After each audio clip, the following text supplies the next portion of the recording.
All right, this is Primary Stages Off-Broadway Oral History Project. Today we are talking to Charles Busch. It is June 7th, 2017, Wednesday. This is our 99th interview. Welcome. I'm thrilled to be here. I think this is such a wonderful, important thing that you're doing, and I'm so happy to be a part of it. Thank you. Where did you grow up?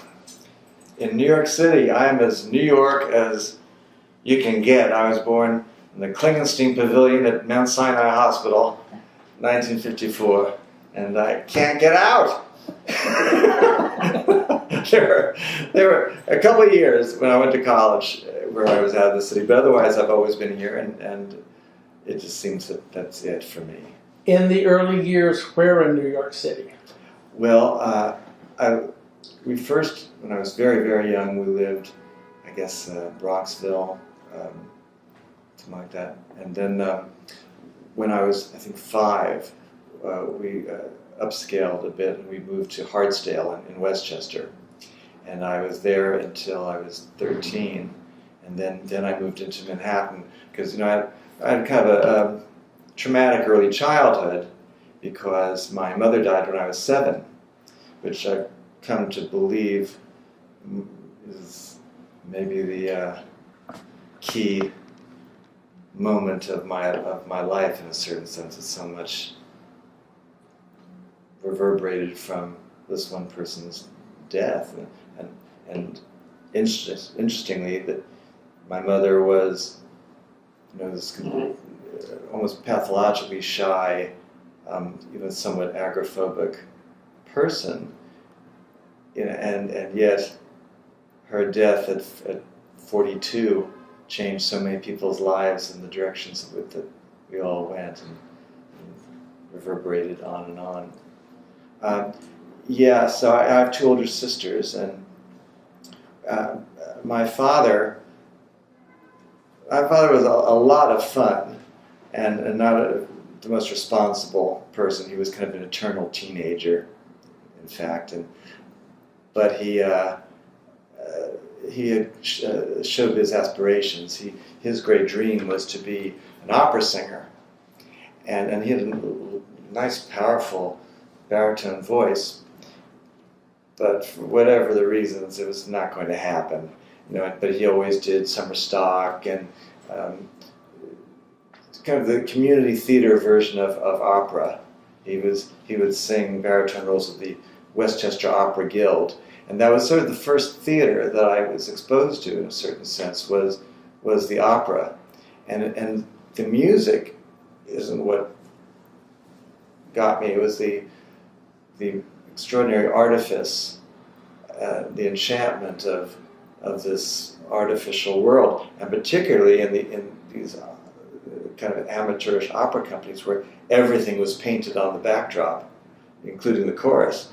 And I really do believe that my aesthetic was formed at this earliest age from this kind of cheap theatrics that I saw that was so magical, and even the idea that the beautiful soprano playing Violetta in La Traviata, when I would go backstage afterwards, she was this rather dowdy school teacher or something, and that could have been devastatingly disappointing to some children, but for me, that actually clarified the magic of transformation. That she could be that and turn into that just because she chooses to be, that really stuck early. I might have been 6 years old. And then, of course, my father took me to the old Metropolitan Opera House at a very young age. Maybe I was 7. Which was on 40th and 6th Avenue, would that be? And this is before the new building at Lincoln Center. And he took me to the opera, and I saw Joan Sutherland, who was this extraordinary Australian diva, and she was doing La Sonnambula. And that experience really was a bit of a tidal wave over me. First, the theater itself. I remember it so vividly. At 7 years old, the exterior was black and sooty, and it was an ugly building. But then, as soon as you walk in, all of a sudden, this most glittering, ornate, Beaux-Arts, gold-gilded auditorium with the magnificent stage gold curtain and tiers of balconies. Just, I've never recovered. And then the curtain rose on this painted, clearly artificial village square, and then later a forest with a bridge, and then in the center of the whole thing was this magnificent woman with red hair, and I remember at one point she was in a pale green gown, and I think that the image of this magnificent woman with the red hair, and dominating this entire production with the enormous chorus and everything's just centered on this one figure, was obviously a very important image locked into me for forever. I mean, it's funny, one would think that I would have had a great interest in opera, but it was the theatrical that fascinated me. And my father, it's funny, we change our narratives as we grow older, and for so long, I because my father was something of a negligent parent because he was so immature all his life, I downplayed his importance in my interest of the theater, and I see how very important he was.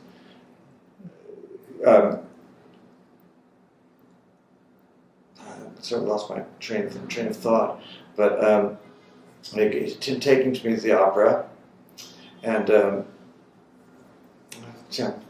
off track here. That's okay. Did you? What was your schooling at this time, early on? Well, I was just never scholastic, and neither of my two sisters. It was just woeful, and just not scholastic at all. And after my mother died, really, it's at the point where I would almost started school in some ways, maybe just a year before, perhaps.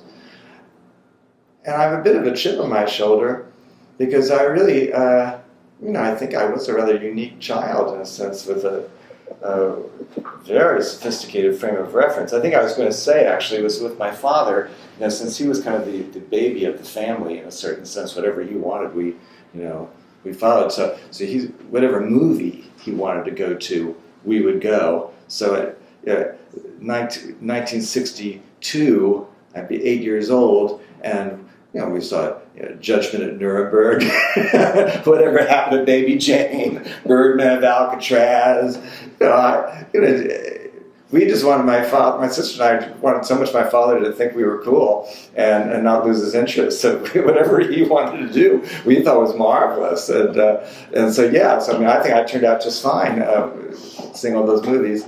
The Miracle Worker, all the movies from 1962. It's really the first year that I really, really remember film, let's say.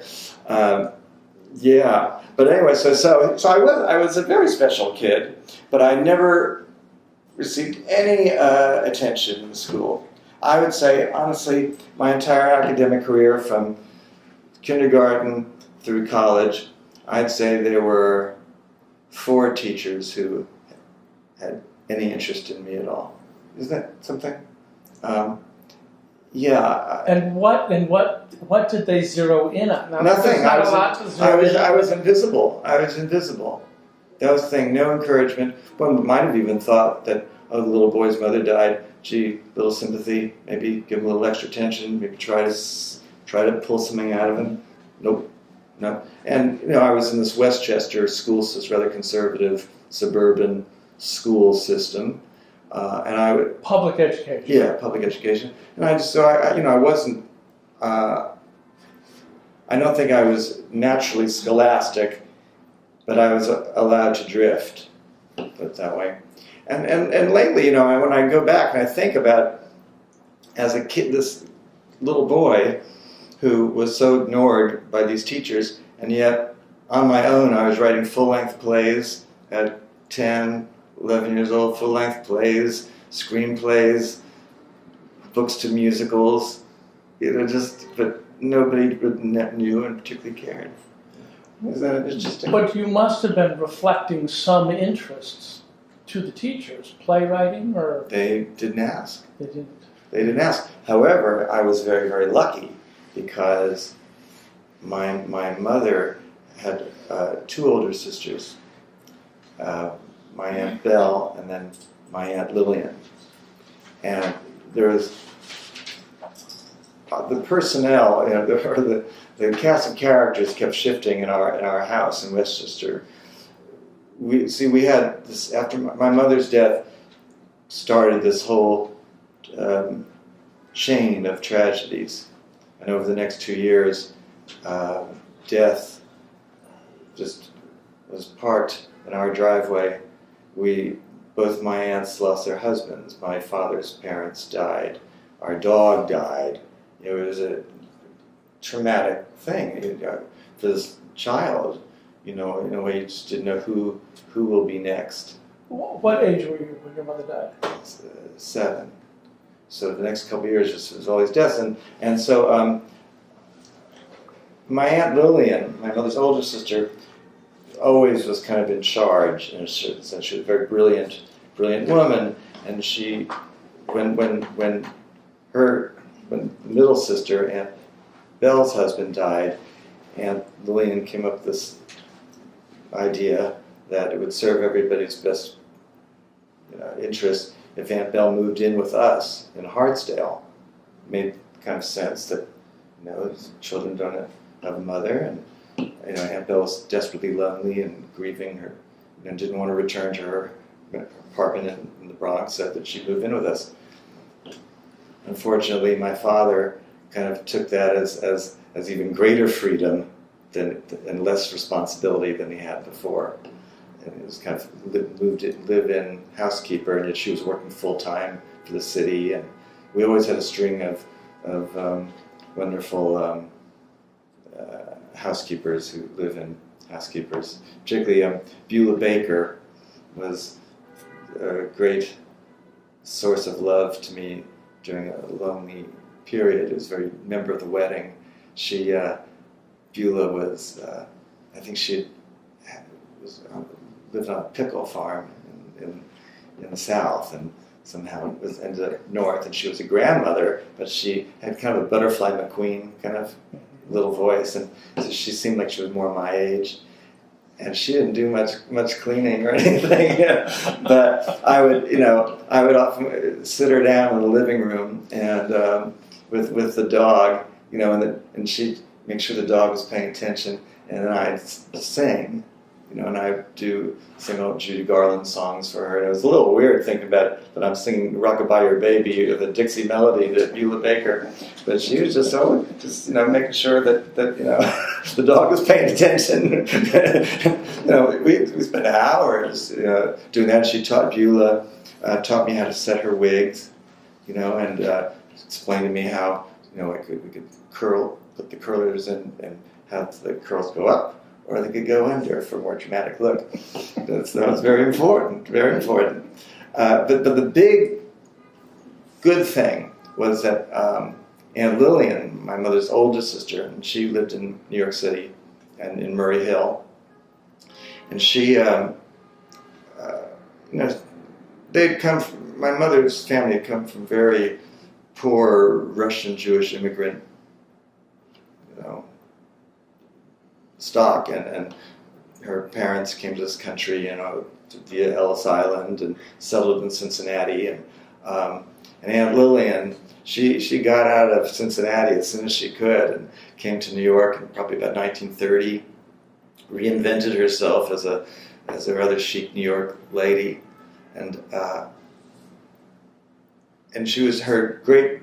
And she married late. She married at about 40 to Uncle Lou, and she had been a nurse. She'd been a teacher and struggled with finances all those years. But then she married Uncle Lou, who had a very successful accounting business, and so she never had to work again.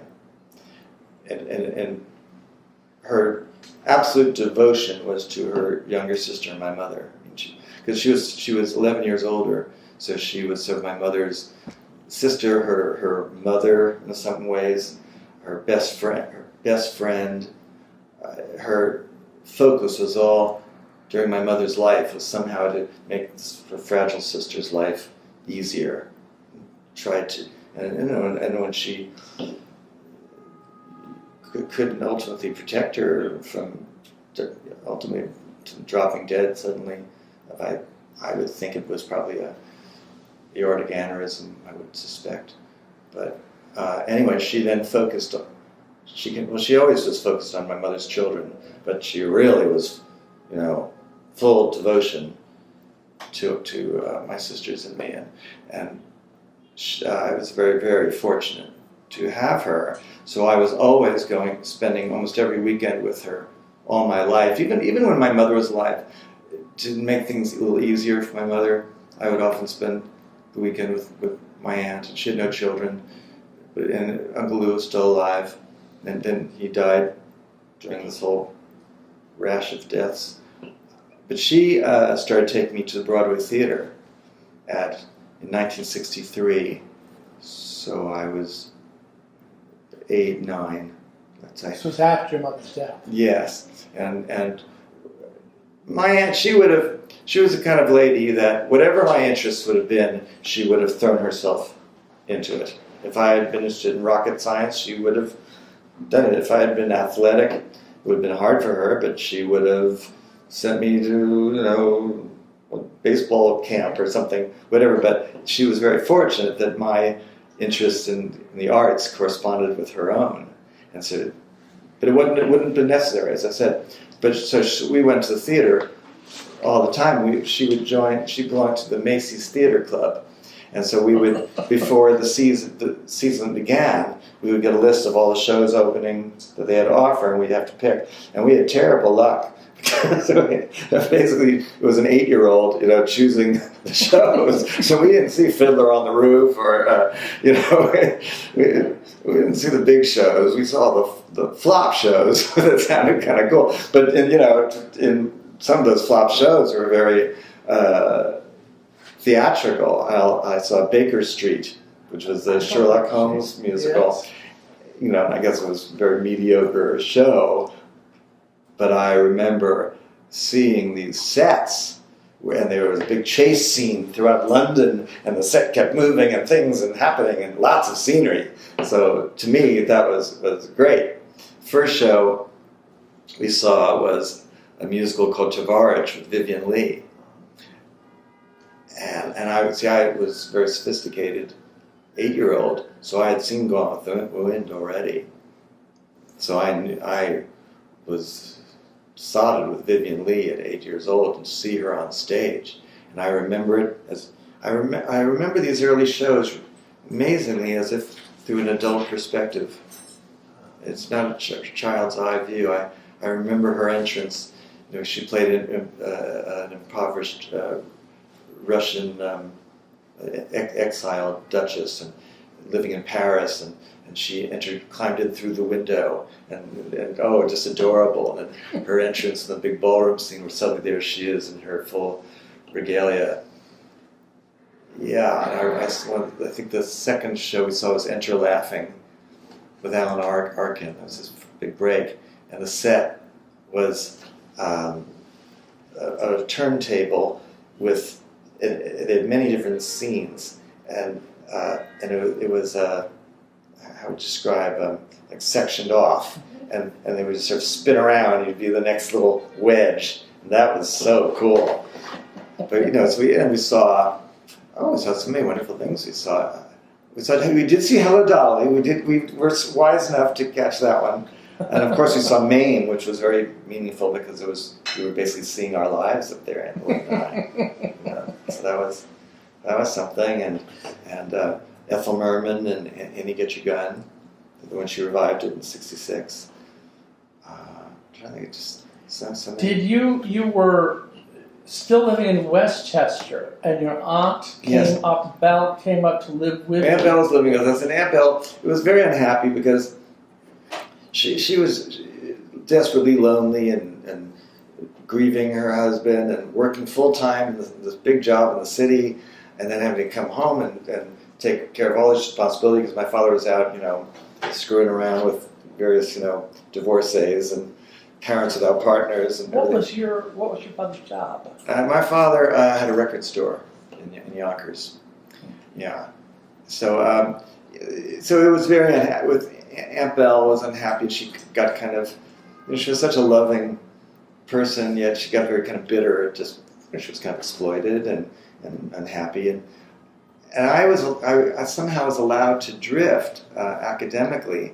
And I somehow must have pulled off with the skill of Olivier how I fooled all these different people into never seeing a report card for years. Because Anne Lillian was very on top of things in some ways, and yet, she was living in she was living in the city. I was in Hartsdale, so there was a certain limit. Yeah. And Aunt Belle just, I guess, didn't really ask, and I don't know. I just kept going downhill. I mean, I was sort of living a dual life because I would come into the city, spend the weekend with Aunt Lillian, and I'd kind of come to life, in a sense. But then during the week, I just continued this downward spiral. And I guess from what Aunt Lillian always said, and I kind of really know my life through her interpretation, in some ways. I mean, before I really got screwed up, I had kind of a golden period for a couple of years there where I was so alert, and there was, I draw very well. I just always had this gift for drawing. So I think maybe I was 11, maybe, and looked about 9. I always looked a couple of years younger than my age. And anyway, rather than sending me to some kind of children's drawing class, Aunt Lillian sent me to the Traphagen School to take nude life classes. And I do what I'm told. So to this day, you tell me to draw, I draw. You tell me to write, I write. And so I went to this class, and I was, of course, the only child there, and really looked, must have looked 8 years old, and the other, the adults there were just so bowled over and wouldn't leave me alone. They were all over my shoulders, singing. There's the nude woman, standing up there, and you tell me to draw, I draw. Didn't think about anything that weird or embarrassed or whatever. I'd do it and told.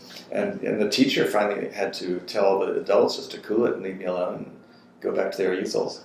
But there was this very elegant, distinguished old man, Mr. Rowley, who was the head of the school, whatever. And he, very much like out of an old movie, see Aubrey Smith or Henry Stevenson, one of those marvelous MGM character actors who would be the benefactor to David Copperfield. And he was just enchanted with me. And I guess I was in my golden period, and he would tell my aunt just that, he's like a young prince. He just was so, because I was so alert to everything and present. And so he asked my aunt if he could take me to concerts and theater, and she said, fine. I mean, today I guess somebody would think, oh, is there some, desperately alternative, ulterior motive? And he just was old, lovely old man who saw something special in me.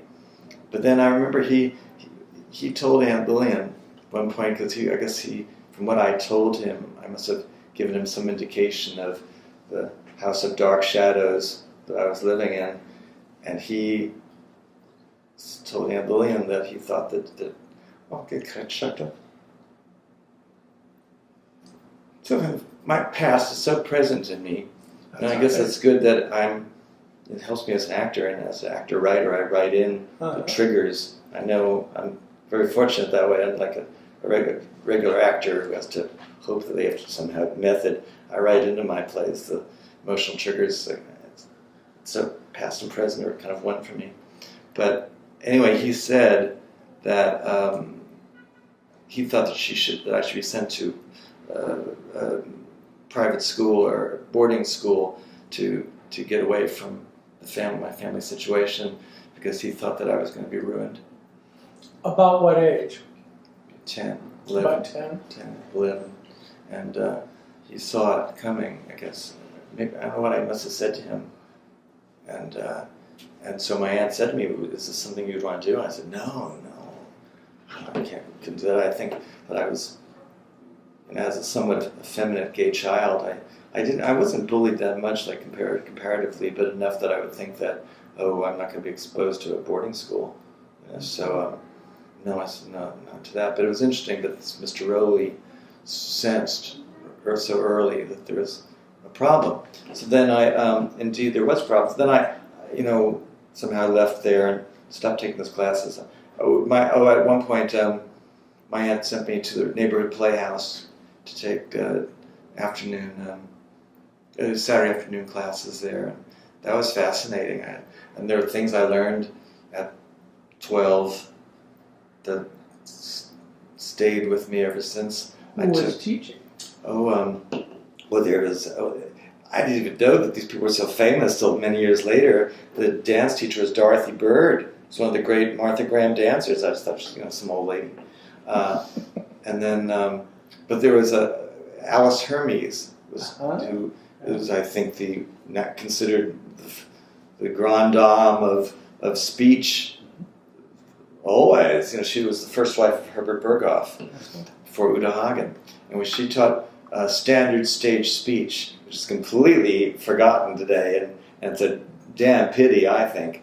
So, but I at 12 years old, we were taught the form of speech that was always in the theater, and when people see classic film up to I suppose the 50s, and people write on, I'm always seeing like on Facebook, people why do people in old movies talk funny? And they get it all wrong. It's standard stage speech was taught in the theater and then brought into the talkies. And I always find that Joan Crawford, you can really, through her, you can see the development of contemporary American speech as it evolved in film, which started off almost British, and then by the mid-30s starts softening into a very beautiful sound. But we learned, instead of saying any word that ends with E or with a Y, like Mary, a girl's named Mary, we'd say Mary. You soften the Y. It's Mary. It's there's all sorts of vowel sounds. It's and American speech at its best is very, very, very beautiful. But it's been ignored today. Everybody's supposed to speak in their regional accents. But anyway, I took these classes, meant a lot to me. But it was the weekend. It was always great. It was just during the week I just kept going downhill. Then it reached its nadir when I was in 8th grade. The Hartsdale school system was kind of odd, that it was one school that you went in from sixth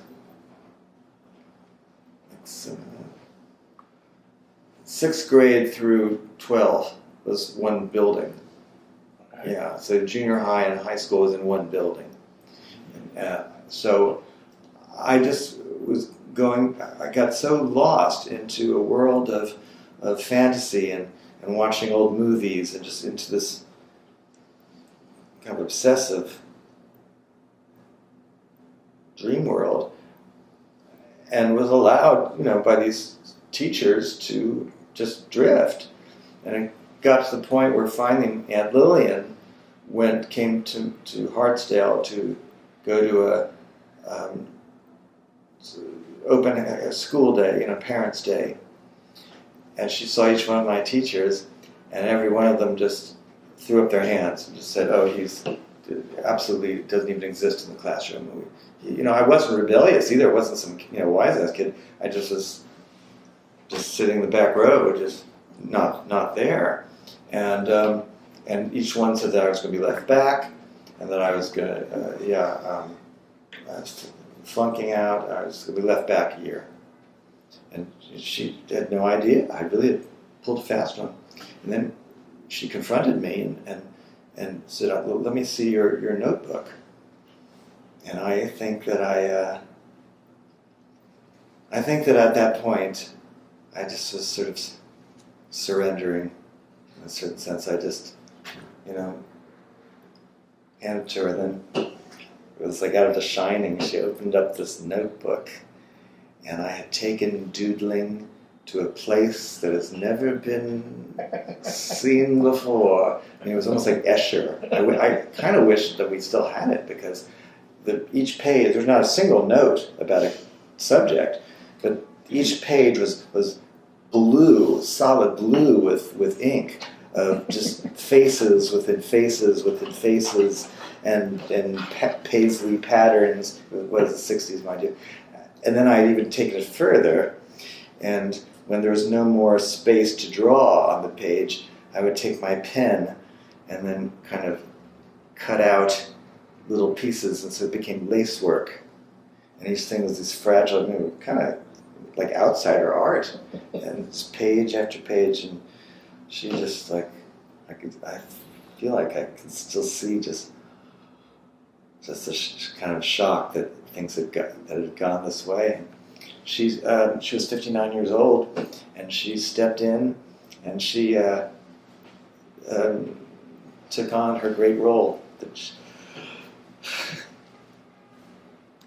And that was, she went up to...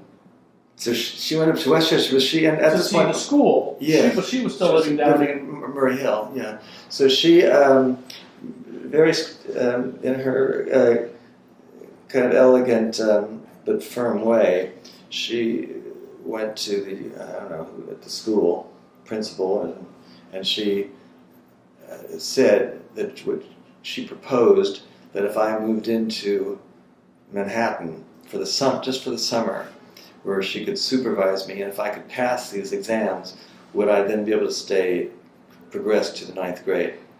And they, a few people over turned her down. So it was. So I moved in with her, ostensibly just for the summer, and it was kind of like the miracle worker meets Auntie Mame. Because she was kind of a cross. I would say she was a cross between Auntie Mame and Tom Sawyer's Aunt Polly, and a little bit of David Copperfield's Aunt Betsy Trotwood.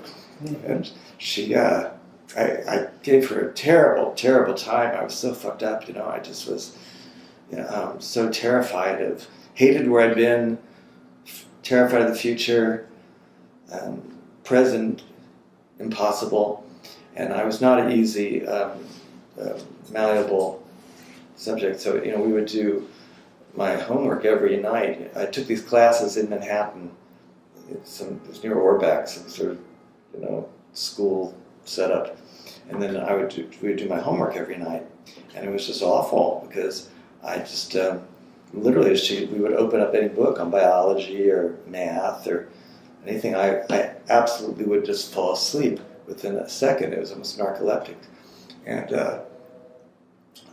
she put cold compresses on my forehead and try just to cram this information into me. I had to pass these tests, and I would just run from the table, screaming. I had the foulest mouth. Never at her, but just I can't.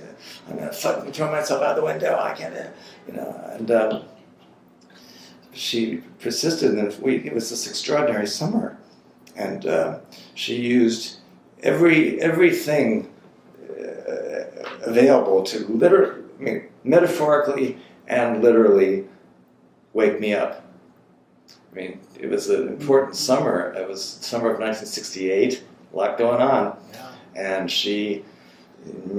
we had to read the front page of the New York Times every day. It was everything. Oh, I'm more emotional today than usual. That's all right. This other thing. But just, the goal for her was to not only that I should pass this exam, but in the longer, wider scope to make this kid see that he's part of a world, beyond my neurosis. Mm-hmm. She even the fact that I've told this before with you that she grew African violet plants. She had a big marble top table by the window, and she always had about a dozen African violets going on at all times. And she made me water the plants. She made me nurture something. Just pull myself out of this dark place. Yeah, so it was extraordinary. There are many crossroads that we have in life. Mine was very early, 13, and it's my whole life has been since, in a way, is my work as a writer is just based on those early years. Every play I write, almost every play has a mother, some situation with finding the mother, losing the mother, importance of the mother. I from speaking to other people who lost parents at an early age, you're kind of branded with that always. And certainly as a writer, I see it in everything, and I have been able to use it as a writer actor, even in a play like The Divine Sister.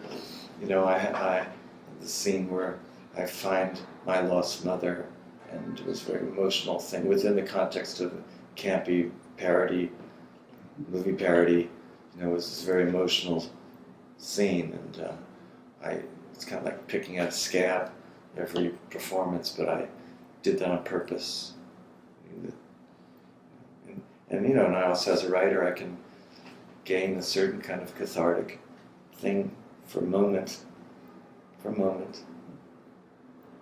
But my aunt, she was remarkable. She stepped up. She in a sense was my mother and my father. She took on a father's role. So your sister stayed with your father up in. Well, no.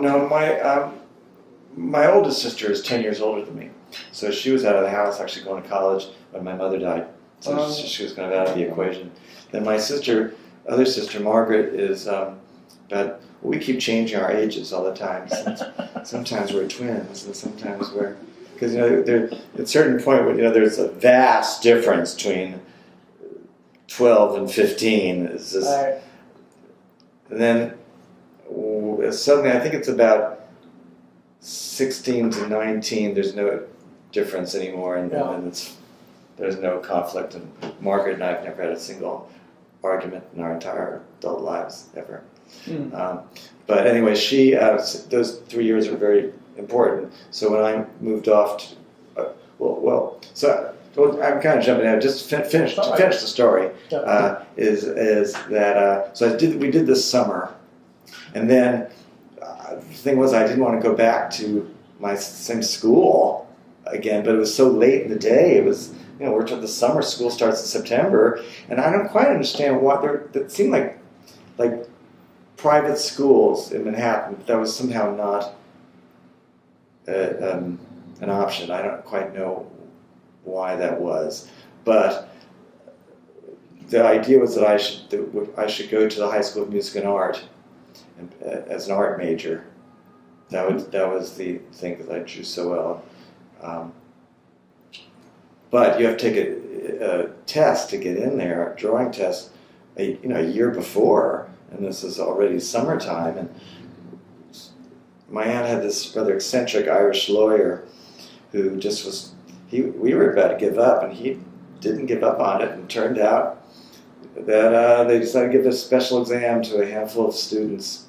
And I, had to go and draw a model and draw a bowl of fruit and draw different things, and then I did that. But the Hartsdale school system began about a week before music and art, so I didn't know I got in yet. So I had to go back to my old school.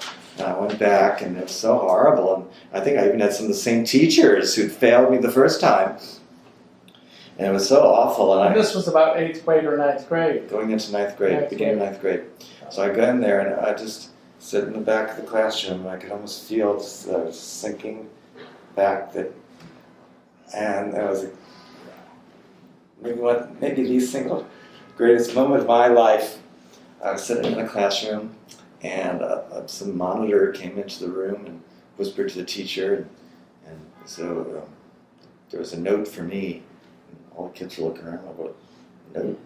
The person comes over, and in the back of the room, as usual, and hands me this note, and I opened it up, and it just said, "You're in." And I swear this is truth. I just got up, and I put my book down on the desk.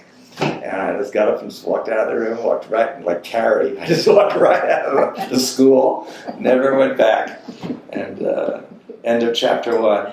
And so so I was able to stay in Manhattan and continue the work with Aunt Lillian to do this. But music and art could not be more different from this Ardsley school system. Now, where was music and art? Music and art. Well, now music and art and it was 2 schools for special kids. It was a city school for gifted kids. There was high school of music and art, which was way up near City College at 135th Street and Concord Avenue, and then there was performing arts, which was on West 46th Street. And then later they were combined into LaGuardia High, I guess, in the Lincoln Center complex. But it was in 1968, music and art was just hippie school. And there were never any black kids. I think there were 3 black kids at Hartsdale. It was all multicultural and huge afros and dashikis, and the teachers were all kind of hip, with kind of wild hair, and it's all slightly stoned in a way, the art teachers. And there was no gym class. It was just cool. The smell of marijuana just permeated the restrooms. And then there was always some sort of march being organized against the war, and going off to Central Park to smoke marijuana. It was just the '60s. And the kids were a lot of the kids were sort of quasi-gay. And this young age, and it was just cool. It was great. So that was good. Then the big thing too is Aunt Lillian had sent me. She was always sending me during the summer to some rather arts-oriented summer camp. I have to say, I'm very, on one hand, poor me, but my aunt, without every single choice she made for me was the correct choice, because she with my sister and my 2 sisters, she had a green thumb, and she knew what the raw material was in all of its problems, and what do you do with these three kids who are, each one has their own problem, and what happens, and she just made these incredible choices for each one. She decided my oldest sister had some sort of interest in fashion, but we were all completely non-scholastic. So my oldest sister, she figured she'd go into fashion. She got her into to Fashion Institute of Technology, and my sister had a long career as a textile designer. And my middle sister, all she had going for her was that she was cute and pretty, and the boys liked her. So my aunt thought, well, she should go into radio and television. And so she ended up, my sister had a very successful career writing and producing movie trailers for Showtime and CBS. And then with me, she just, it was very easy with me because I just theater, I just had one-track mind always. But there was a jump from art to theater. But art was always, my drawing was always kind of a third talent. It's funny that's one that she decided, she chose. I would never gotten into performing arts. My skills as an actor were not good enough at that point to have gotten into there. But my drawing skills were good enough, obviously, to get me into music and art. And I think she also, in theory, felt that she knew that I was always going to be interested in theater, and she was always going to be sending me to acting classes on the side, that she thought I'd be a little more well-rounded if we focused on the art. As far as that was kind of the theory. But I was never really interested in drawing. I just had a gift for it. So, but it was always acting and writing. That was the thing. Once you got to music and art, where were you gravitating toward? I mean, well, I took these art classes because that's what you're supposed to do. But more importantly was the summertime. So Anne Boleyn would send me to these different summer camps, and one of them, the last one, was called Beginner Showcase, and later some of the people involved with that began Stage Door Manor, which became a very famous sort of theater camp. But this was a kind of earlier incarnation of it. It was called Beginner Showcase. It was in Lake Sunapee, New Hampshire, and so I went up there for the summer. And the artistic director was this very flamboyant, fascinating, charismatic Cuban director who really named Jack Romano, who did not have a successful career with adults, but channeled everything into the summer and would direct Marat Sade and the House of Bernarda Alba with 12-year-olds. And we all just thought it was just the end. And he was a true kind of Gene Brody sort of cult figure, and dangerous in some ways to some kids, projecting onto them, and then we all just, were to serve the master, But so during the winter, those of us who lived in the tri-state area studied with him on Saturdays. Now that was in a way, those Saturday classes, and I did that for about 3 years. Those Saturday classes were probably more important to me than music and art, because my interest was acting, and there are people my friend Andy Halliday, who's my oldest friend, we met at Beginner Showcase, and then taking these classes together, and he later was one of the original members of my company, and we still performed together. But that was probably. Where were the classes? Yeah. He would rent space, I think, on 55th Street. And he was so dynamic, and of course we were truly his cult. These teenagers, whatever he liked, whatever show he was into, he loved Jacques Brel's Alive and Well Living in Paris, and so we must have all seen that about 6 times. A group of us just go to the village gate. Yeah, and any opinion he had, we just parroted. And he had enormous insight, and it was very, very much like the prime of Miss Jean Brodie.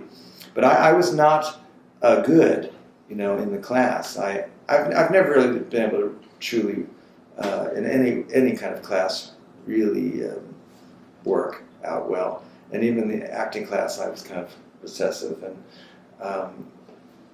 and yet it was so interesting. At one point, he had a private conference with each student in the class to tell his analysis of who you were, and you're kind of shaking your boots. And so I sat down with him, and he said, you're self-conscious, and you're this and you're that, but you have a theatrical personality, and that should serve you well. 14 years old, he's telling me this. And he was right. He was right. He nailed it. He nailed it. Interesting.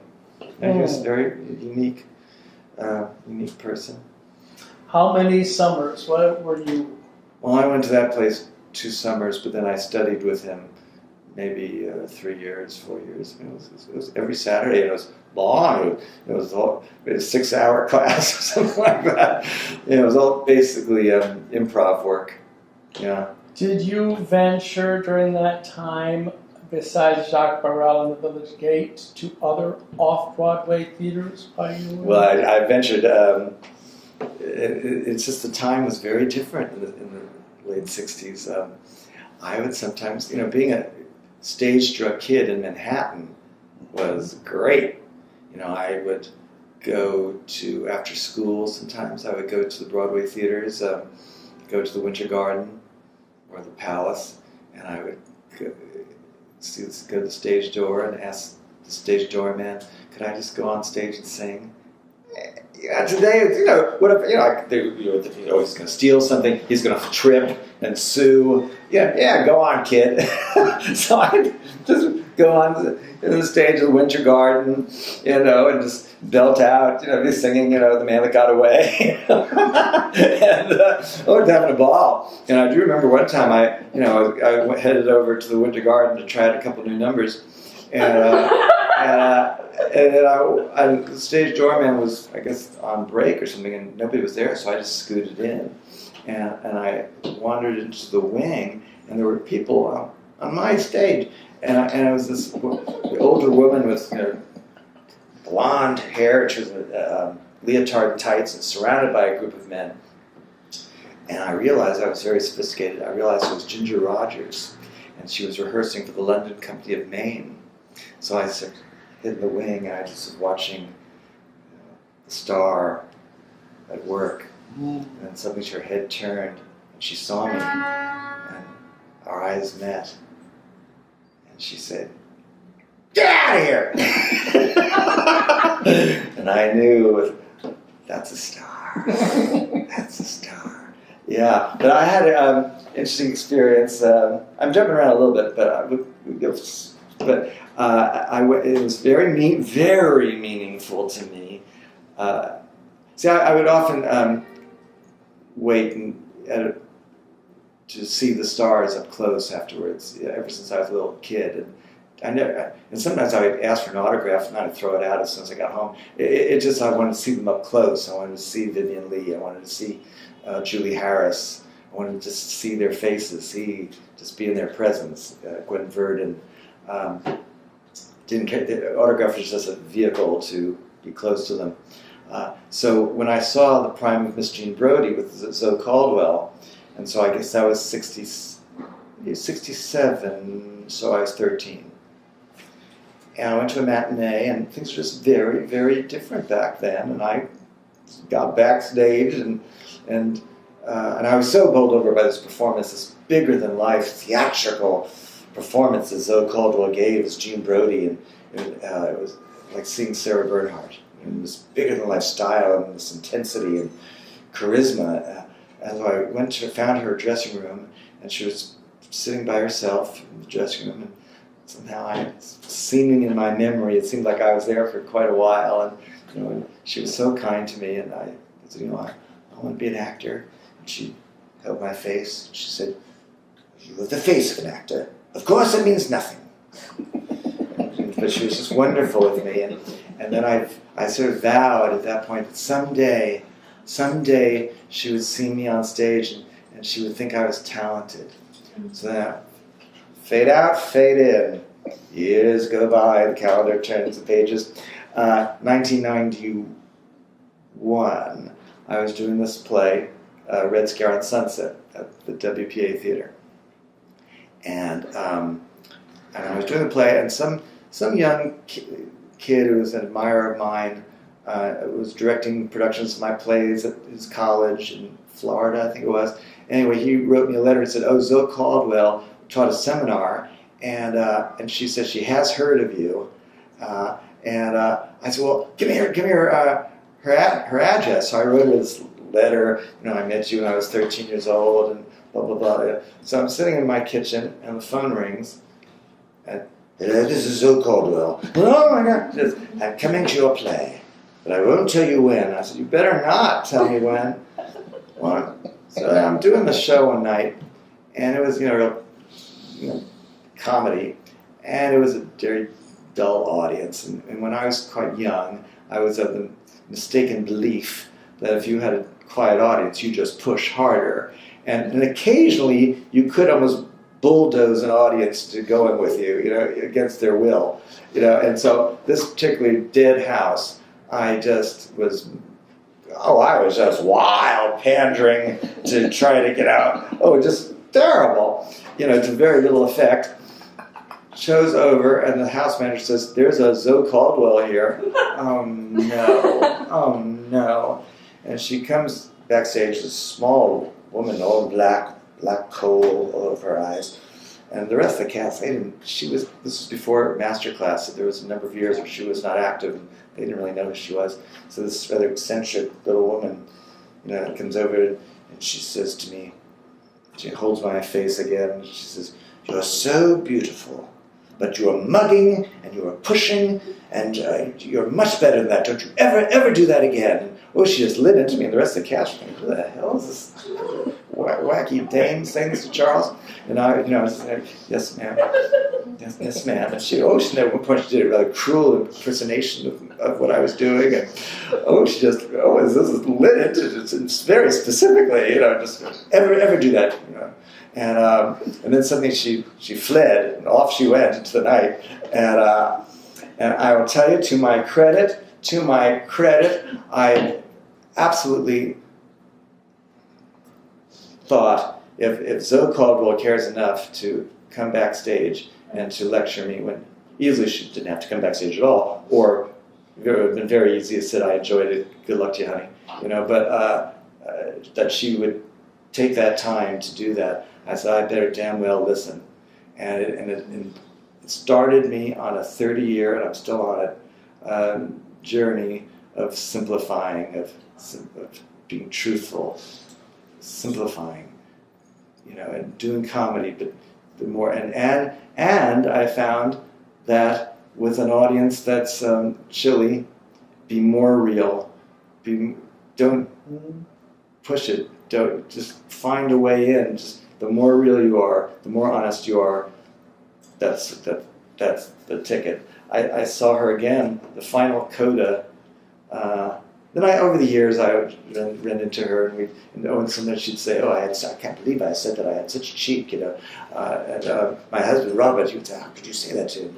About a year ago, there was Audrey McDonald, who was very close to her, was being honored at the New Dramatists luncheon.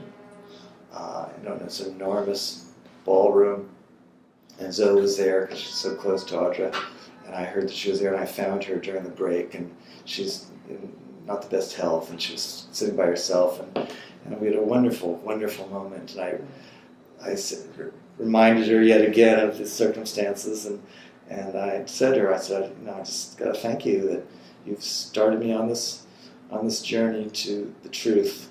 I'm still on it. I'm still learning, and it's due to you. She kissed my hands, and I kissed her. Back to the past. Well, so did you act in plays at the school? No, I was never ever really in a play. Never was really cast much in a play. No, never. Then I was an apprentice in summer stock at the Lake Placid Playhouse, and played a bunch of parts. And was kind of getting better. This was before college. Yes. But and then, what parts did they give you at Lake Placid? Well, we were apprentices, so we played. It was non-equity stock, and the stars were all equity actors who were using other names so they could get by. It was not an equity house. No, they like used fake names so they wouldn't be caught. But the apprentices, we all filled in, some nice parts. And I was about 17, and in Camelot, the King Arthur was about 50, and in the first scene he's supposed to be sort of a young man jumping off the tree and all that. And I was Merlin at 17 with long beard, but I sort of came off more like Katharine Hepburn in a way. Ava. Yeah. What you must learn, Ava. Yeah. But Aunt Lillian, she never forgot my performances as Merlin. To her dying day, she said that was the performance. As Merlin, she said I was so moved, But anyway, and I played. What else was I? Well, mostly in the chorus. Andy Halliday, my friend from summer camp, we were both apprentices, and we were two of the papas and Fiddler on the Roof. Same little, it was rather a liberal village Antevka. But then we were also. I was the head of the prop department, and just terrible. And we would borrow all these beautiful things from the local antique shops in Lake Placid, and I just kept breaking everything, and in Fiddler, my job, there's a scene where the lights come up and Tevye and Golda are in bed, and then they, I think that's where the dream comes in or something. They're in bed, and I had to staple 3 sides of the sheet down so they could, in the black, could sort of slip in. And I'm not really a detail person in many ways, and I think I was sort of busy giving my papa a smoky eye in the dressing room, and I told my assistant Stephen to staple the bed, so I could continue with my smoky eye effect. And I guess he stapled all sides. And so when Andy and I were in the wing, blackout, we just heard the most horrible sound, like wild animals clawing the thing. And oh no! And the lights went up, and there's Tevye and Golda splayed on the bed. Oh, it was terrible. No, I was never very good backstage at anything like that. No. I had to be a star, darling. I had to be a star. Props for did you run these shows 1 week? 1 week, and you rehearsed 1 week. You rehearsed during the day and performed at night. And they did many shows. And then it just shows also my aunt and her godlike powers. This girl, a friend of mine who was an apprentice, Jane, was very unhappy, and so she left mid-season. And my aunt, from her area in Murray Hill, decided that my sister, who was in college and was recovering from a very bad love affair, that the answer to everyone's problems would be that my sister should take over as an apprentice in the summer. Without an audition, without anything, somehow she got her way.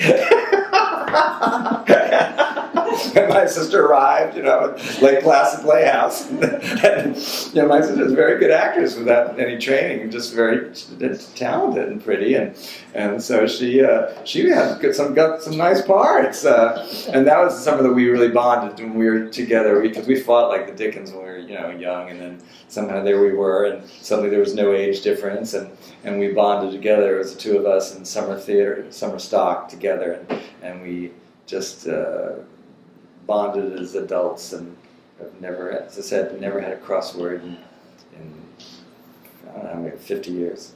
Yeah. So anyway, yeah. Then college. Now, were you on your way to college at that point? No. So that college. That was the big dream.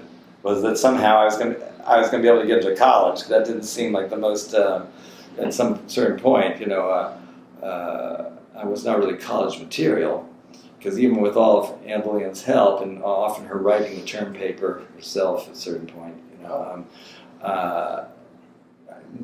my grades were never more than mediocre. But I applied to all these colleges, theater departments, NYU and Boston University and Purchase. It was first year that Purchase opened, state school, and I had all these auditions, and I didn't get accepted anywhere I had to audition. I thought I had nice pieces, but I was accepted nowhere. I was accepted some Drake University in Iowa, and a couple places like that, where I guess they didn't really care. And the fact was, I was never going to get a scholarship, so we were paying full price. That made you a little more attractive to a couple schools. But then at summer stock, a lot of the kids were applying to Northwestern, so even though it did seem like a little ridiculous that it's such a good school would ever take me, but you didn't have to audition for the theater department. Your grades had to be good, and your SAT scores and all that. But I applied anyway. What the hell? And then, of course, I was supposed to fly to Chicago for the interview, and the phone rang, and it was the what do you call it, department, the admissions department, saying that we never received his last SAT scores. We're canceling the application. And my aunt went to full mode and said, "Listen, I tell you, you're going to like this kid, and if I can just put him on a plane right this minute." And they said, "Oh, it's really pointless. But we have the application open, so we'll just look at it right now." And I got in early admission. And the only thing I can think of, the only thing I can imagine is I must have written a very good essay. And I also wonder whether looking at the paper, oh well, he not only is interested in acting, but he's interested in playwriting, and he draws well, and that sounded like an interesting person. That's the only thing I can think of, because my grades really were not up to snuff. And off I went to Northwestern in Evanston, Illinois, and that was kind of in some ways, the completion of my aunt's job in some ways, just because that didn't seem like a real, at one point, it did not seem like a possibility. But I was a theater major. Which was oral interp there, wasn't it? Well, they had that as well. That was part of what they were famous for. But it was the theater department. But you got a Bachelor of Science degree, so you had to use liberal arts. Anne William thought it was really important that I have liberal arts education, which I hated that idea, but it turned out to be a good thing. And so I went in there with the idea of a fresh new beginning, and that I was just going to be a force to be reckoned with in the theater department. Well, this is 1972, and they just did not know what to do with me. I was. A lot has to do with my sexuality. I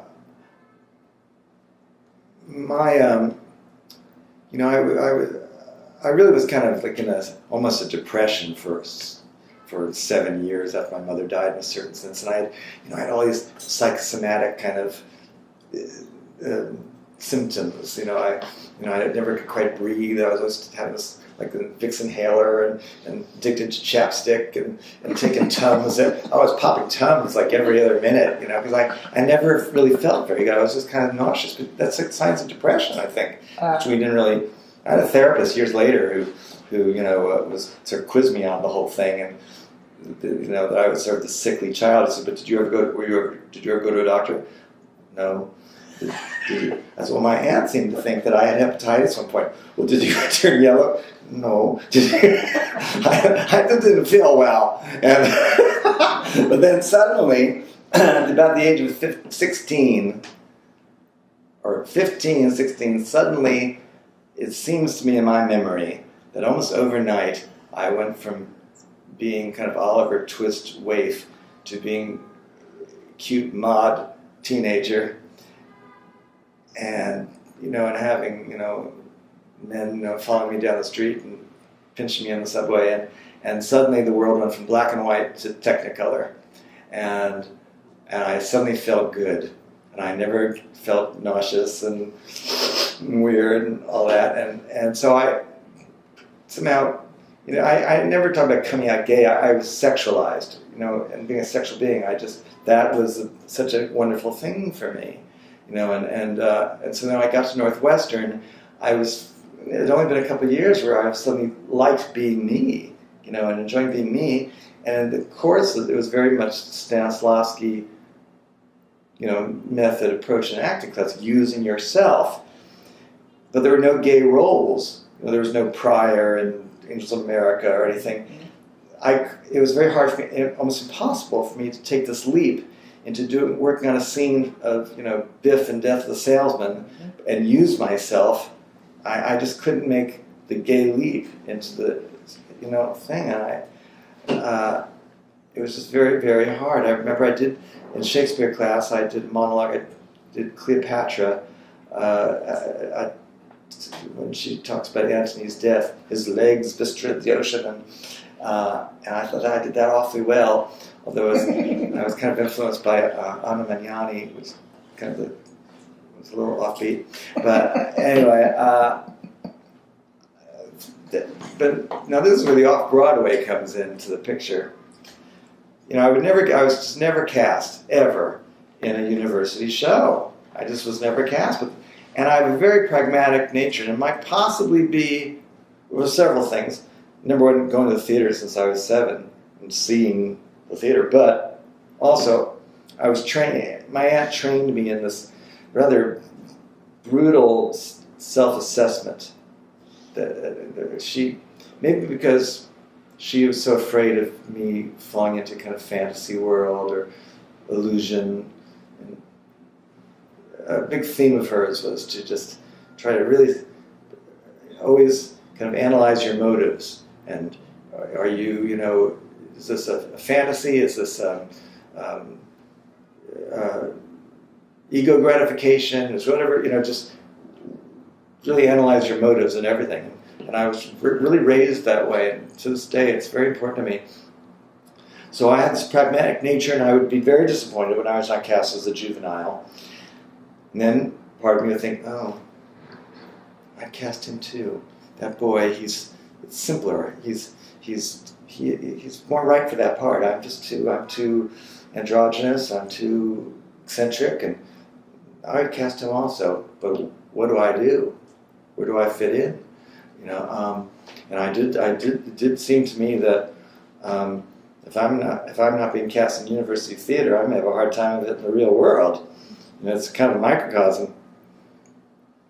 Fortunately, living in New York City, I would come home for vacation, and I began to be exposed to experimental theater and off-Broadway, which I hadn't seen that much of with Anne Lillian. But it was the 70s were a real golden age of experimental theater, the work of Richard Foreman and the Performance Group and all these different things, and then Charles Ludlam was the big turning point, because I'd read about him in one of my aunt's Vogue magazines. They did People Are Talking About, and I tried to go see him, but the play had closed already. And then I somehow saw an ad that he was doing a play called Eunuchs of the Forbidden City, and it was at Westbeth. And so I took my sister, and we went down there, and I had never seen anything like it, and I just couldn't believe. I think, first of all, the set was, there was all these sort of drapes, curtains within curtains that move around, and this grotesque. It was kind of fantasia or Orientalism, And Charles played the chief eunuch to the Empress Liliane, and she'd say Lillian, and Black-Eyed Susan was the empress, the courtesan who becomes the Empress of China, and it was filthy. Oh, it was so dirty, and hysterically funny, and I just couldn't believe I'd never seen anything like this. And the fact that here's this man, Charles Ludlam, who's wrote it and directed it and produced it and is acting in it and creating roles for himself and I share all of his interests in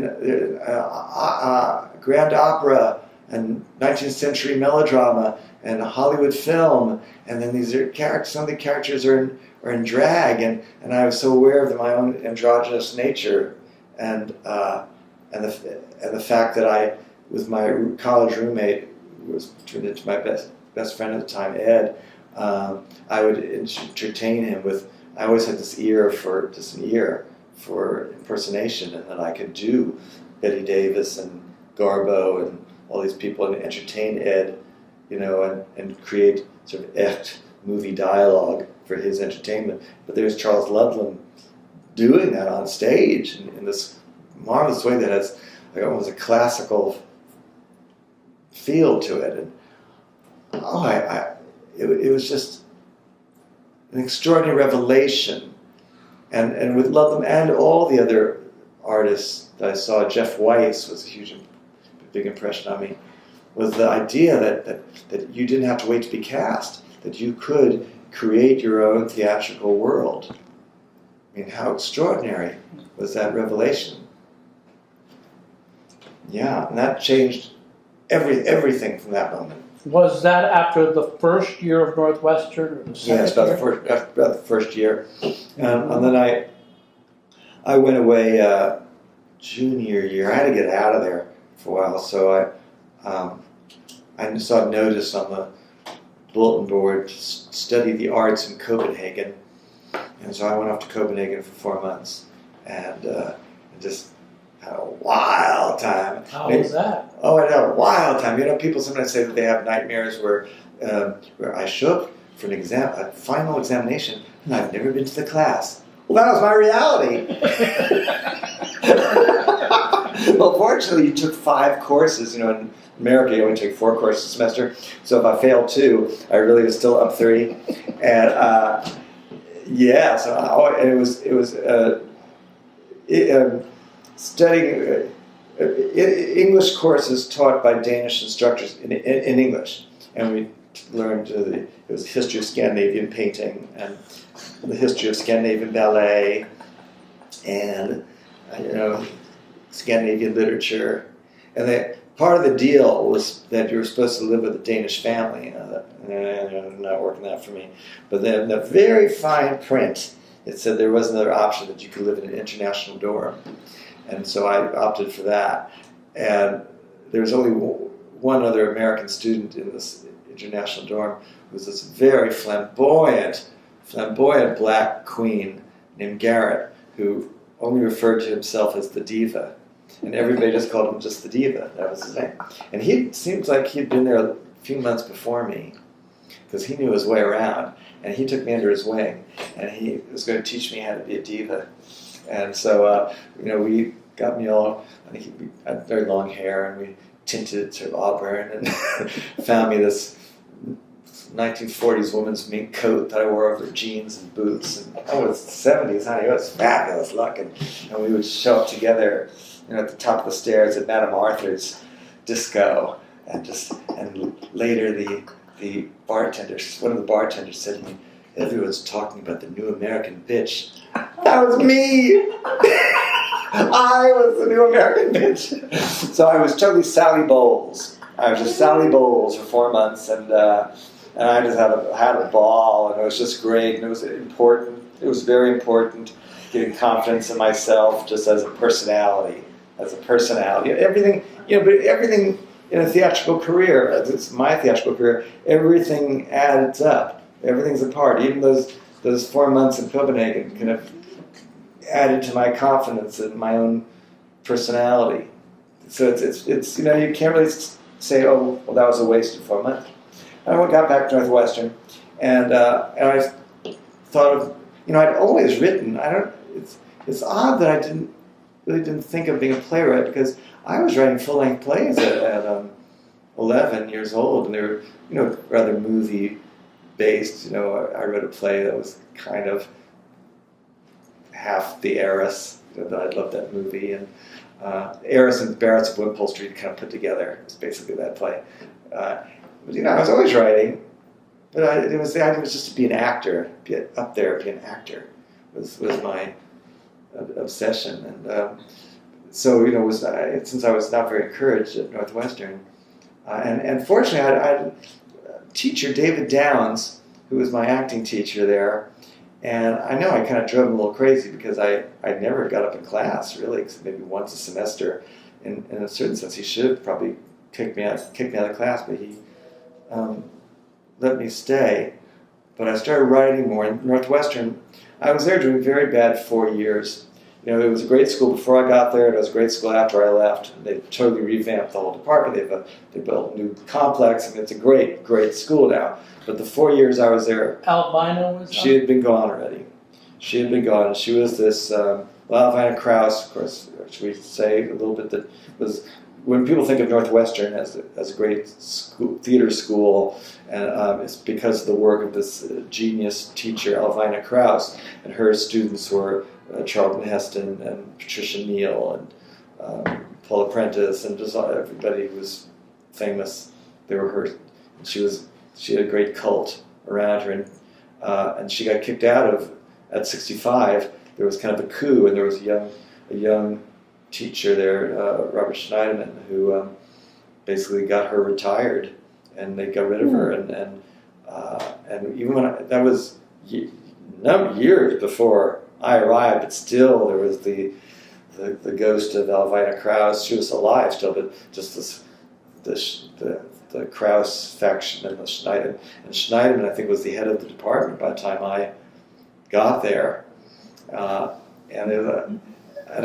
I'm skipping ahead a little bit, but a wonderful moment for me was, so David Downs, he had been, I think after she left Northwestern, she taught at Loyola, perhaps, or something like that.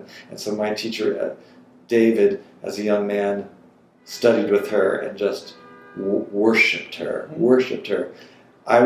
He got to Northwestern at the age of 27. I was in his first class, and he was very excessive. He was trying to figure it out, and he was kind of outrageous. But anyway, we stayed great friends, and actually after I graduated, he became rather a mentor figure to me, and we're still great friends. And it's interesting, but we had a wonderful moment. I'd like to skip ahead a little bit because it was such a great thing, but I became a solo performer. We'll bridge into that later, but anyway, became a solo performer after I graduated, and I had this idea.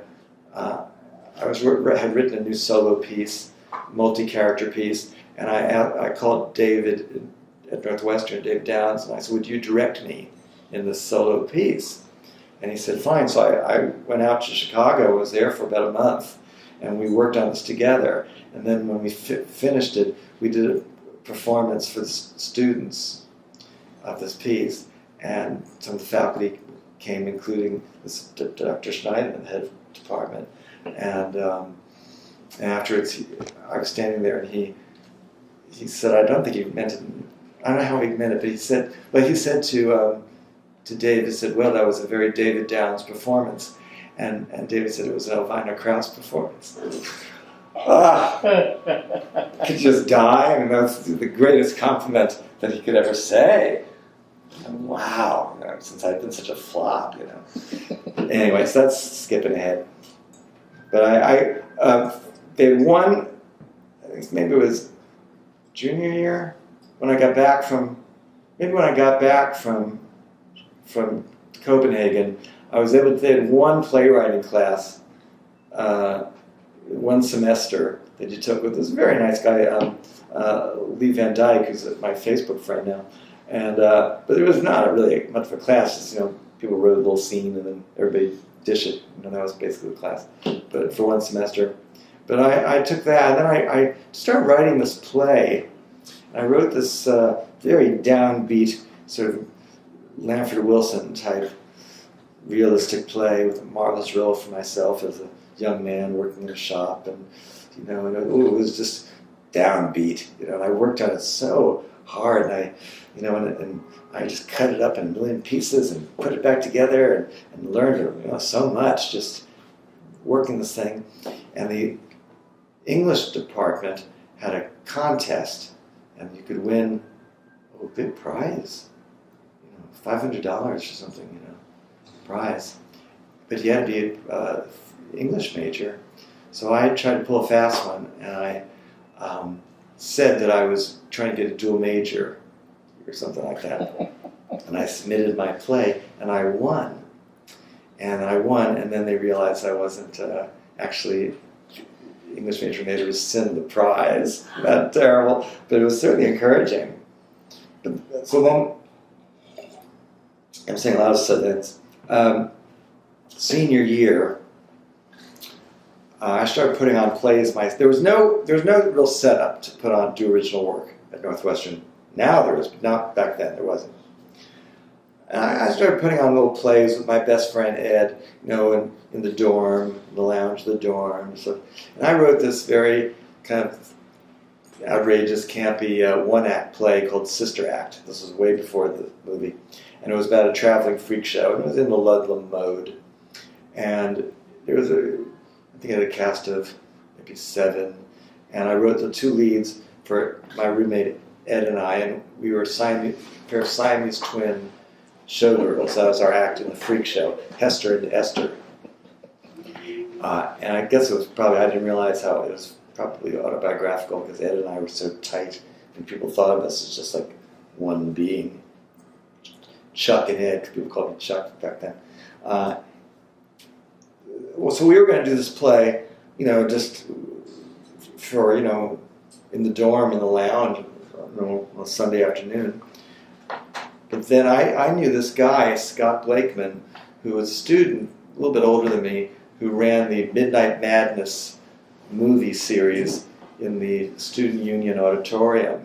It would be, Warhol films or John Waters movies. And one weekend they lost their the local rights to some film. So Scott said, we could give you the $250 rental fee, and you could just use it for your play, and you just do it at midnight on Friday and Saturday night, at the Student Union. And so suddenly, we had a theater, and we had a budget, and so I wrote the play, I starred in the play, I directed the play, I put it all together. I'd never had this experience before, and played the female character, played this woman, and we did it. And of course, what was sort of funny was a couple days before the performance, this young man from the Daily Northwestern campus paper came to interview me, and I'd never been interviewed before. And this kid, he didn't ask me any questions, and so I just was trying to, sell the show, and so I just started telling him all these outrageous things about it. Well, the day of the performance, on the front page of the Daily Northwestern is this big photo of Ed and I in drag, and it says, "Degeneracy reigns at Midnight Madness." And in the article, he quoted me correctly, but it just sounded like the most filthy, awful thing. And we were packed, there were 250 people in that auditorium, whatever it was. And we were terrified what was going to happen, but it was great, and they all loved it. And I really had this wonderful feeling of, this is who I am. This is who I am. This is what I'm supposed to be doing. Because a career in the arts, I think, is a continual journey of self-definition. And, who am I? And in some cases, how do I sell that? And so that really was a real strong encouragement to me that yes, there is a place for me as actor, playwright. That's the thing, and I never veered from it from that moment. Did Aunt Lil go to Northwestern to see you perform at all, or? Well, I was never in a play, some student thing, Just that. Yes, that weekend. No, it was a very odd thing with her. I think the only time she ever saw me in a play was as Merlin, and she never stopped talking about it. No, because later on, we'll talk about it. But later on, when I was the drag diva doing all these plays, she would invest in the play. She was very supportive and often would contribute props that we would find in her apartment. If we needed a dagger, she had 10 different kinds of letter openers. We could find the dagger. But she didn't come see any of the plays, and we had to talk about it. And I think this shows extraordinary wisdom. I really do, because she said, I could see that come to your play. She says, but we're so connected. It's just I could not sit there objectively and just watch this, I'd be the whole time looking at the audience. And are they accepting him? Are they with him? And then she said, and it's not my kind of play. And seeing you in drag is just make her uncomfortable. It's just she's a woman of a certain generation. And she said I could see it, and then I would, if I was critical, that would cause a shadow between us. And if I tried to fake it, you would know. And if I was somehow withholding, you would sense it. So what good is it going to do us? Instead, I'll just support you. And I thought that was extraordinarily wise. At the same time, of course, her opinion meant more to me than her approval than anyone in the world.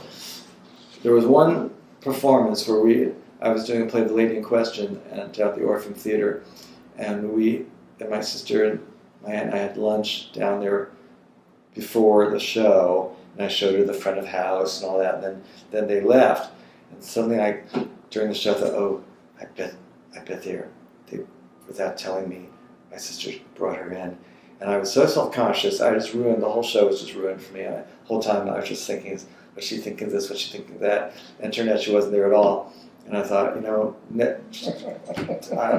want that performance ruined that way ever.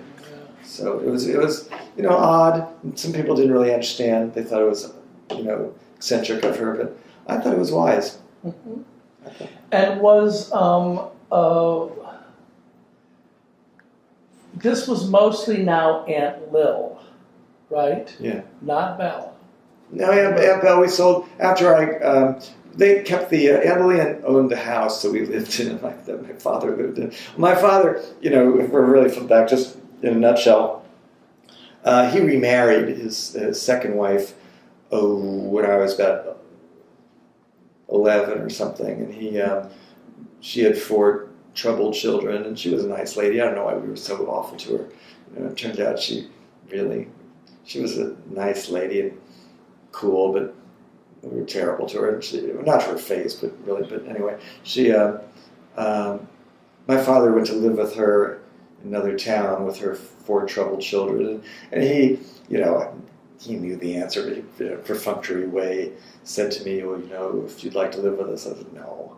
My father, one thing I had to say is my father, he loved old movies, and and a big thing was there was a brief period of time, it was before Aunt Belle moved in or something, that we kept changing personnel in this house, that I had to give up my bedroom, I think maybe for the housekeeper possibly or something, I don't know. And so my father, since he was out all the time, they put twin beds in my father's room. And he was at work all day, and then he was out every night, So it really was my room. But so let's say this is, I'm 10, 11, something like that. My father would come home late at night and he loved old movies, and he watched The Late Show. And I'm supposed to be asleep, but how can I be lying there asleep he's got the TV on, there's Greer Garson and Random Harvest? So it was a wonderful time for my father and I to share, to watch all these movies and together. And that's really where I, was absorbed the great catalog of Hollywood Golden Age movies. We're watching them with my father, and he loved romantic films. He didn't really care for westerns, particularly, or war films. So he was a very cultured man. So to all the Bette Davis movies, Norma Shearer. That's where I kind of got it. So then he moved out of the house, and then. It actually was kind of funny with my father. He was so into the movies, and my father was always kind of acting. And one time we were in the car, and he started getting very sentimental about a father and a father and a son, and doing some monologue to me. And I'm sitting there, Daddy, that's from The Champ. And he was just quoting verbatim Wallace Beery and The Champ. And he kind of get that kind of look on his face. Well, yeah, I guess. What are you gonna? What can you say about that? Really, honestly, can you hate a guy like that? No. And as he used to say, I never beat you. I never was drinking. So okay, But anyway, so skipping farther ahead, I don't know, where were we? So it's finished Oh, you Northwestern. graduated from Northwestern. I graduated, somehow I got sprung Uh-huh. from Northwestern. I never quite finished all the courses, but they finally told me you can leave. And I decided to come back to New York. And it's very hard being from New York. The bad part about being from New York is if your stage struck is going home. It's like, now I start the career, in New York. And I moved back to my aunt's apartment, and I called up my friend Ed, who's from Mount Vernon, and his mother said, "Oh, Ed stayed in Chicago." I said, "What?" And he goes, "Yeah, he got an apartment. He stayed in Chicago." So this was it was the summer of '76 of the Tall Ships, the bicentennial, and I was home for that week. And I thought, I'm getting out of here. I'm not ready for New York. I'm going right back to Chicago. And I brought all my stuff back home, and then I just brought it all right back within a week later. And I got an apartment in the kind of gay neighborhood. It was called, I think it was Newtown. And I got a tiny little, crummy little apartment. And then Ed and I finally got an apartment together. And I stayed in Chicago 2 more years. And it was a very interesting 2 years for me there, because I had done the Sister Act play, and I needed to somehow continue with that idea. I found there was a little puppet theater. Basically, we got them to let us do Sister Act there again for the puppet theater for a night, and nobody showed up, but we did it, and then I just started I had all these weird jobs, in jean store and different things, trying to earn a buck, and then I wrote another little short play called Old Koozies, which was a parody of the movie Old Acquaintance, with Betty Davis and Mary Hopkins, and there was a kind of a gay new wave disco called La Mer Vipère, and I convinced the owner to let me do my play there, on like at 8 o'clock before the crowd would come. So there was no real stage. There was a little platform in the corner, I guess like a go-go dancer booth. So we sort of did the play, and then I got in a couple other little. There was a little gay theater that had very big ambitions for a terrible little theater, and they did a production of Sartre's The Flies, and I auditioned and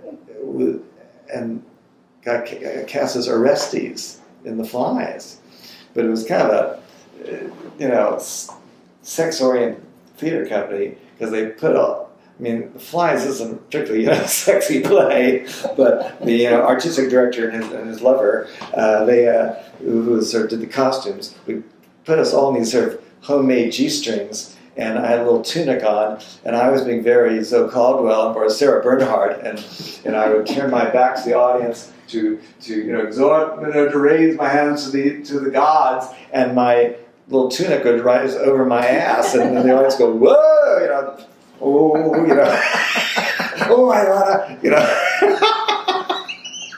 But it was very exciting to play that part in the grand manner. But so the group of actors there, we were kind of chummy, and I in the dressing room, I said, oh, I have a kind of dream that I would love to have my own theater company on the lines of the Ridiculous Theatrical Company, that I would write plays for, and that I would, and they'd be genre parody plays, and that I would play the lead. And they all these boys and girls all said, "Oh, we'd love to be a part of that." Yeah, this is Chicago. In Chicago, and so we called it the Imitation of Life Theatrical Company or something like that, and we were trying to raise. I wrote this vampire play, but it required some kind of budget, and we didn't have any money. So then I wrote another little piece called Myrtle Pope, story of a woman possessed. It was based on Madam X with little bits of a million different movies, and it was a wonderful vehicle for me. And we were able to put that on with no money at all, really. And we booked it at all these different little places, at gay bars, straight bars, the movie theater. There was a movie theater. Convinced them after the last screening to let us get on stage and do the play, and it was fascinating because once again, I don't want to come off too, arrogant or something, but just in my embryonic rough stage, I felt from the start this wonderful relationship with the audience. I liked them and they liked me. Just from the beginning, and in my roughest edge, and playing the female lead in the play, and they just all liked me and got it, and gradually the rest of the cast became rather unhappy, and the problem is, I never really was interested in directing a play. That was a bit of a problem for me. I didn't want to be a director. And so this girl, Christine, was the director, and she was a very strong personality. She'd gone to Northern Illinois University, and whenever we needed to replace an actor, she would draw on somebody that she knew from there. And gradually, it was her group, and I was kind of outnumbered. It was just me and this friend Bob and I in a play, and things were not good. We had an encounter group session when everybody was sat in a circle, and everyone had to go around and say what they thought of each person in the group. And Christine would turn to Maggie and, oh, I just love you, Maggie, so much. You're always there for me. And Bob, you're just so darling. And Steve, I just love you. Charles, I just feel like it's all about you, and this whole thing is about your ego.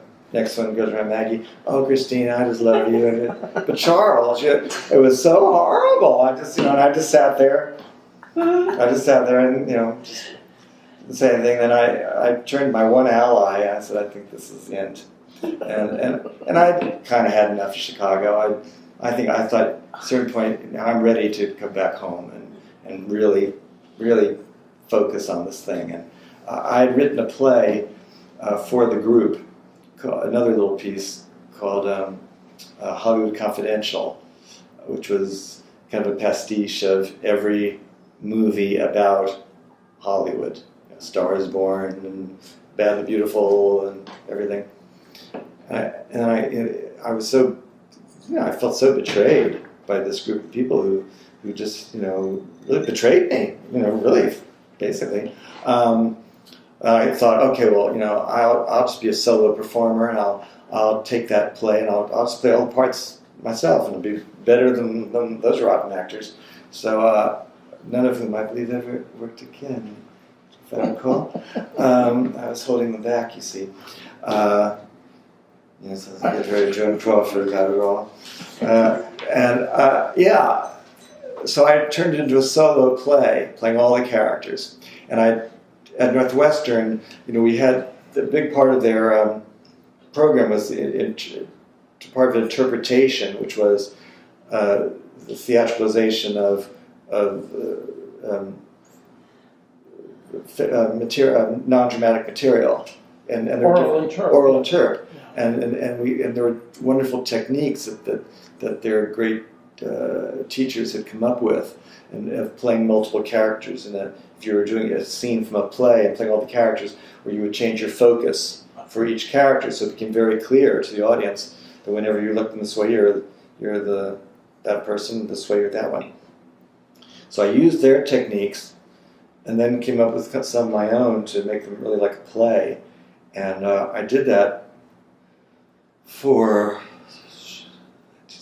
78 through 84, 6 years. I was a solo performer. It seemed the best way for me to get on stage to do a play became very complicated. You needed a budget, you needed somebody to produce the play. as a solo performer, I could book myself into a cabaret room. My pieces were not really suitable for cabaret. They were spoken monologues and really required focus from the audience. But I did what I had to do. And where were you booking yourself into? Well, this was in New York City first. Well, the first place I played was on Hudson Street. It was a little cabaret called Scene One, and they'd book anyone. They would take anyone. And I played there. And then there was a cabaret on 73rd Street. I did a couple shows there. And then I passed by the Duplex, which had been shuttered for years. It had been a famous wonderful cabaret in its day, but it had been closed for years. And these two Duplex where? Duplex. Same location? No, later there's one now across 7th Avenue. This was on the other side of 7th Avenue. Okay. And it had this great history of Lily Tomlin and all those people playing it. And I just happened to walk by one afternoon, and the doors were open, and so I put my head in, and it just so happened that these two guys, Rob and Irv, who were from Cincinnati and had taught at the Cincinnati Conservatory, whatever, they'd retired there young and decided to open up a cabaret in New York City. And I did a little bit of one of my pieces for them, and they just loved me. Because they weren't real cabaret people, they were, they taught theater, and they kind of got this strange performance piece that I was doing, and they cultivated me. And they had a group of people circle of performers that they kept booking over and over, and they had great faith in me. And I canceled as often as I performed because there was no audience. Nobody had heard of me. And, at a certain point, how many times can your friends pay the $10 cover charge? Then I met Charles Ludlam briefly in Chicago. He had the company. They had played at the University of Chicago for a weekend in repertory and did a workshop. And Ed and I had, we went out there and we saw all the plays and we participated in the workshop, and we kind of made an impression.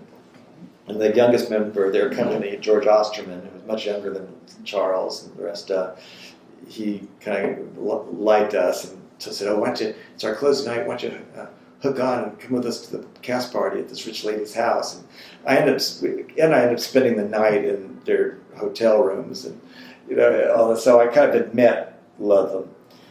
So now it's a couple years later, and I'm doing my act, and so I just really wanted Ludlam to see me. I never wanted to work with him. I really didn't. I just wanted, once again, I wanted him to think I was talented. That's basically all I wanted from him. I didn't want to be part of his company. I want to be a star. So, I just pursued it. I stalked him. I sent him a flyer. I put flyers up all around his theater. I think I saw Black-Eyed Susan. She kind of remembered me. And I gave her a stack of flyers, put it inside the theater. Oh, I just was determined.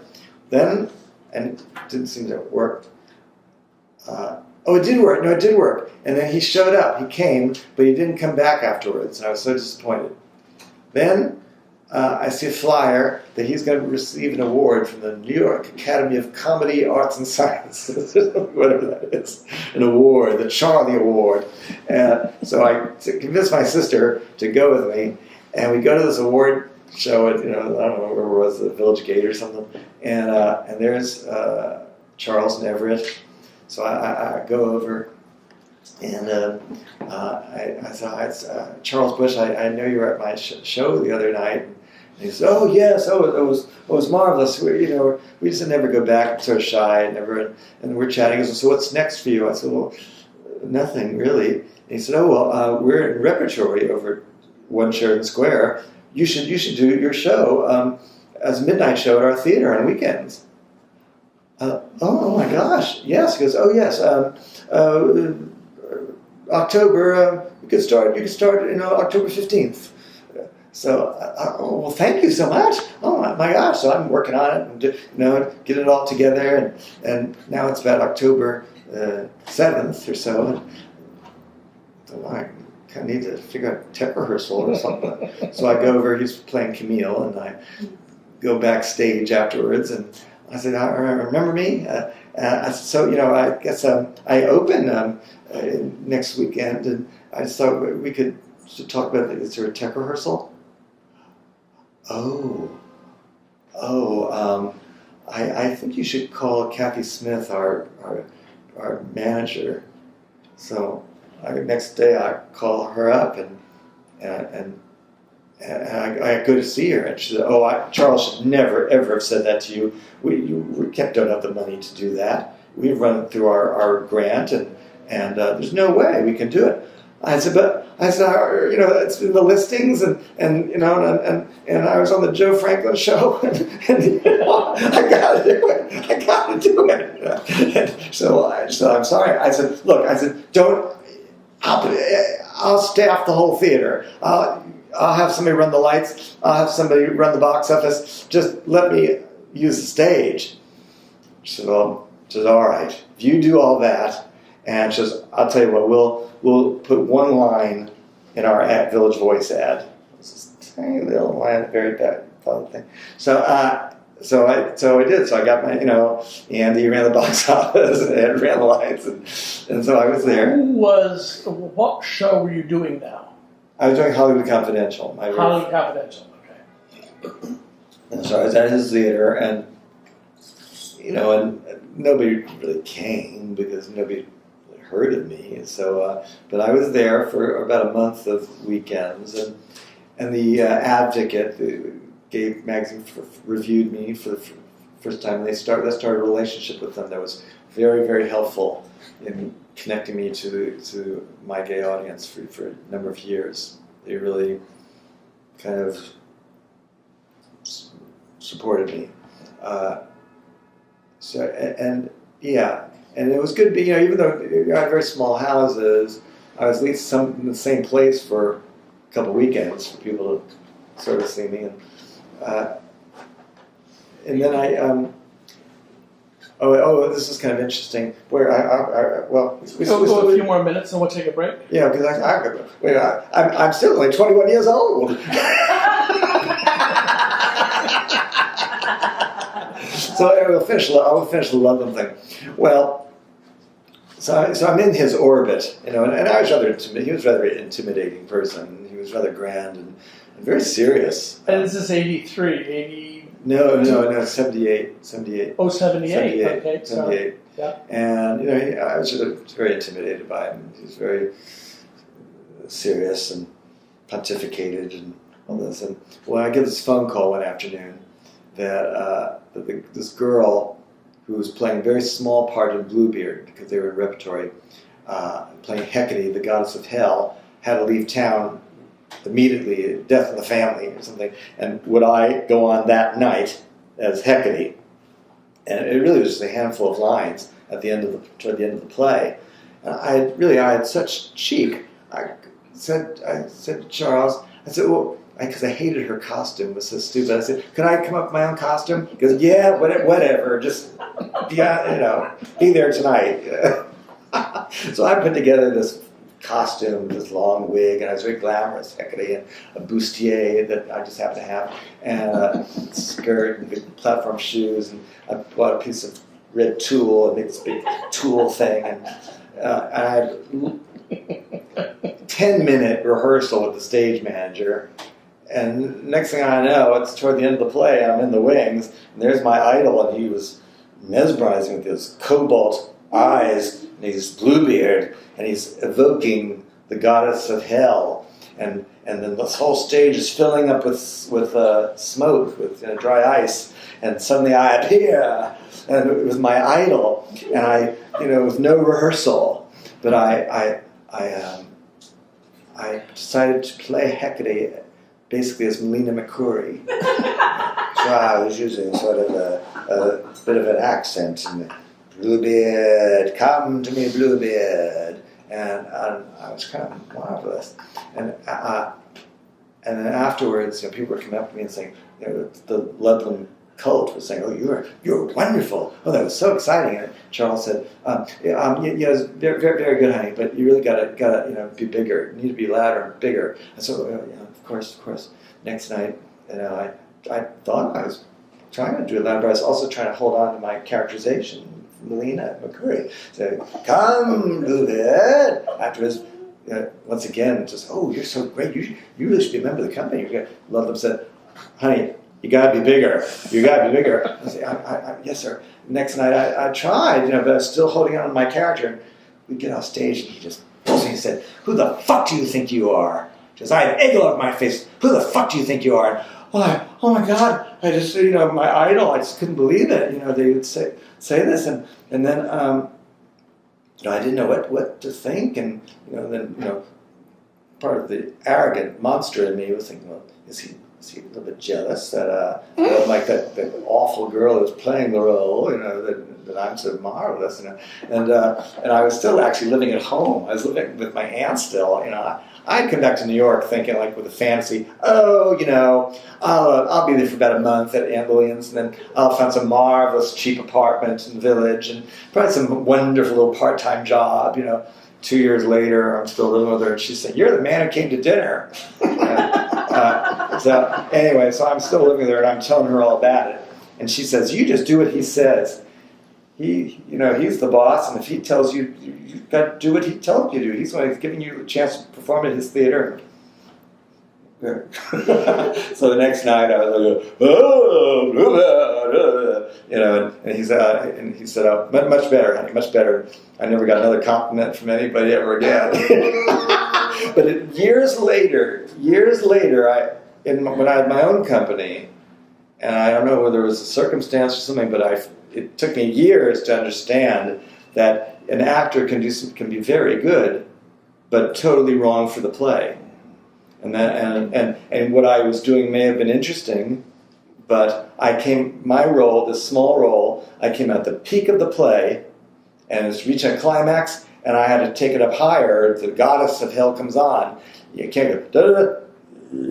Now, if perhaps Charles explained that to me, it might have been nice as a writer, just explained structure, but instead, no, he did not. But he was absolutely correct.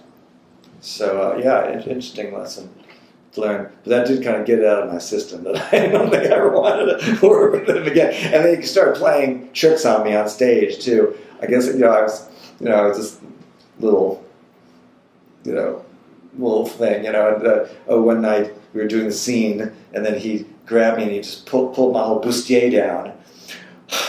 And I got this, I was very sort of Doris Day when I got off the stage. I hope in the future you'll never do that again. And he said, I'll stick my finger up your ass if I feel like it. It's like a Betty Hutton movie, isn't it? Kind of. Oh! So I got that out of my system working with him. But I continue being the solo performer. Should we take a little break? Let's take a little break. Yeah. Okay. All right. So what should we start with? Well, I'll just finish up. So I had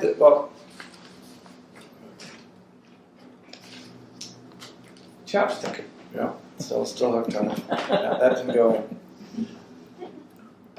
I really do feel that I almost had the experience of an old-time career that I went through years of vaudeville.